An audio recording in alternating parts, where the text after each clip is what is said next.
Hey there, tech enthusiasts and global citizens. Today we're diving into a topic that might seem niche, but has massive implications for our digital world. Brace yourselves because the ongoing Iran war could potentially trigger a global microchip crunch, and here's why. You might be wondering, what does helium have to do with this? Well, it turns out that helium is a critical component in semiconductor manufacturing. It's not just about floating balloons and funny voices. Helium helps maintain optimal conditions during chip production.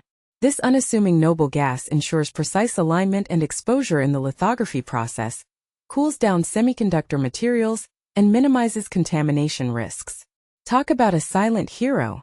Now, here's where things get interesting. The Iran war is causing major disruptions in supply chains, and helium is right in the crossfire. The Strait of Hormuz, a vital trade corridor, is almost completely closed due to the conflict. This has led to the biggest oil supply disruption in history, but it's also messing with various supply chains between Europe and Asia. And guess what? Helium is caught in this web of chaos. The thing is, countries like South Korea and Taiwan, which are major players in the semiconductor game, rely heavily on Middle Eastern states for their helium imports. Qatar, in particular, is a big player, providing almost one-third of the global helium supply. But with Iranian drone strikes and the closure of key facilities, the world's helium supply has taken a hit. What makes this really intriguing is the ripple effect it could have on the tech industry. Semiconductor manufacturers are now scrambling to secure alternative suppliers, and companies like Samsung and SK Hynix are worried about reducing their output. The global demand for microchips is skyrocketing with the rise of AI and advanced technologies, but the supply might struggle to keep up.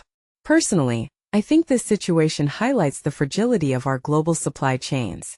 We often take for granted the intricate web of trade that keeps our digital world running smoothly. But when conflicts like the Iran war arise, we're reminded of the vulnerabilities in the system. It's like a house of cards, where one disruption can have far-reaching consequences. In my opinion, this crisis could be a wake-up call for the semiconductor industry to diversify its supply chains. Relying heavily on a few key suppliers in a volatile region is a risky strategy. Companies might need to rethink their sourcing strategies and explore alternative suppliers to mitigate future risks. This could lead to a reshaping of the industry's landscape, with new partnerships and regional supply chains emerging.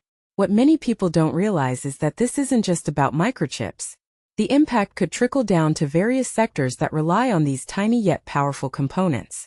From smartphones to electric vehicles, and even medical devices, the ripple effects could be felt across industries.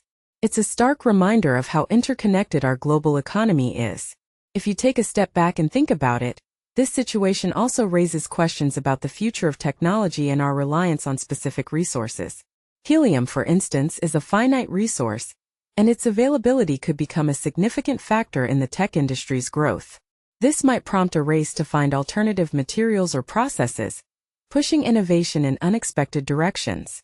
In conclusion, the Iran war's impact on the semiconductor industry is a fascinating and concerning development. It's a reminder that global conflicts can have far-reaching consequences, affecting industries we might not immediately associate with war. As we navigate this complex situation, it's crucial to stay informed, adapt, and find solutions that ensure the stability of our digital world. So let's keep an eye on this unfolding story and hope for a swift resolution to the conflict. Thanks for joining me on this insightful journey.